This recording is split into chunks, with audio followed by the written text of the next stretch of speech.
In 1412, a girl was born in Domremy, among fields, prayers, and endless war.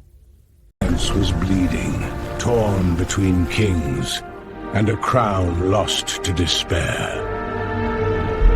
Then came the voice, soft, bright, and absolute. She said St. Michael spoke to her and ordered her to save France. They called her mad, possessed, foolish. But faith does not bargain. At 16, she left her home and rode toward a king she had never seen. In the halls of power, she met mockery, not belief. They examined her faith, her virginity, her sanity, and found only conviction. She said she would raise the siege of Orléans and crown the rightful king. Her armor shone brighter than any sword, and so did her certainty. She carried no weapon, only a banner and belief. She marched to Orléans, unarmed, untrained, unstoppable. Orléans was dying, its walls surrounded, its hope fading. Then came the girl in silver, her eyes calm where men trembled. We must have faith, not just a plan. She spoke not of strategy, but of faith. When she led, fear vanished, and the impossible began.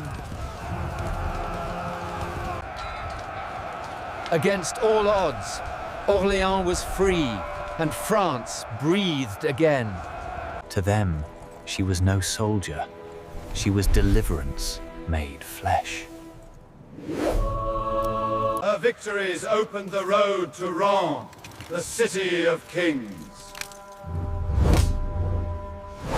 In Rheims, she fulfilled her promise.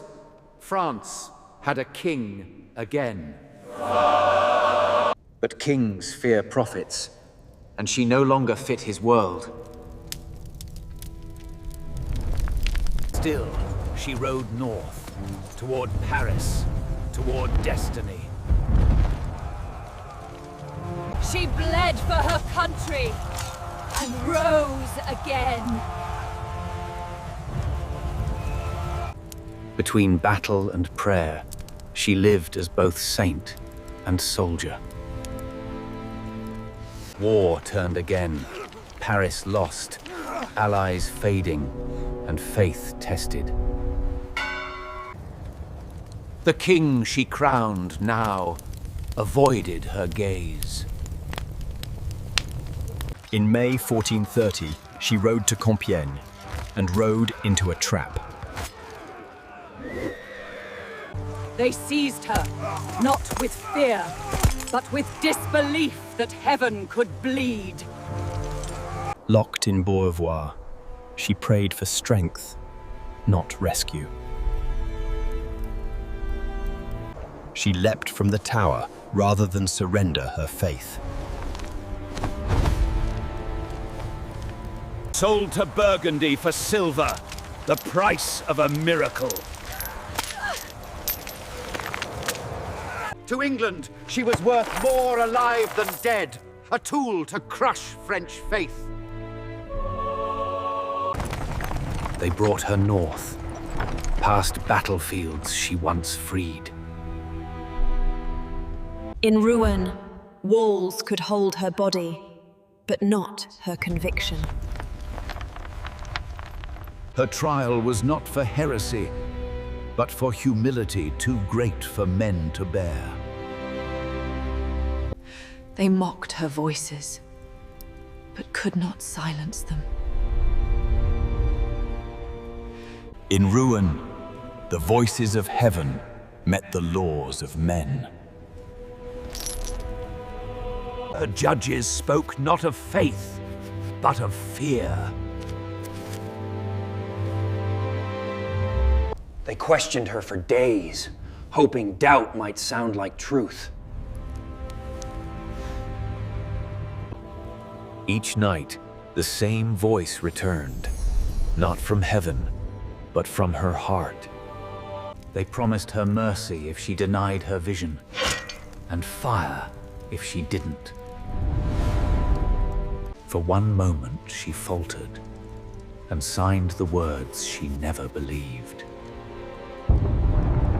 Then she rose again, and took back every word.